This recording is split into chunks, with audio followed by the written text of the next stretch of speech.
سلام دوستان، به کانال پرونوب خوش اومدید. من سیرو هستم، گیمر شما. امیدوارم هر جا هستین حالتون خوب باشه. این اولین ویدیویی است که میذارم. خلاصه تو این چنل قراره چیا ببینیم؟ یک، واکتور بازی، یعنی چی؟ یعنی قدم به قدم بازی. من قراره مراحل بازی بکنم و مرحله به مرحله بدارم و سعی میکنم با زیرنویس فارسی بذارم، ولی غور نمیدم که بازی‌های ترند و زیرنویس فارسی بذارم. دو، نقد بررسی بازی انجام میدم. 3، اخبار بازی. 4، شما بگین تو کامنت ها چی انجام بدم.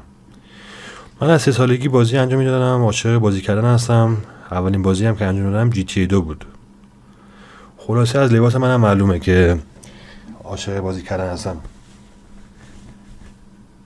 این گادافور، این هیلو، این پکمن، این لارا کرافت. طبقه پایین رو شما حدس بزنید، ردیف پایین طبقه پایین. اینو سخته، اینو خودم میگم. این بایوشاکه. ممنونم تا اینجا ویدیو با من همراه بودین. امیدوارم هر جا هستین خوششانس و پیروز و برنده و پولدار و همه چی باشین. مرسی.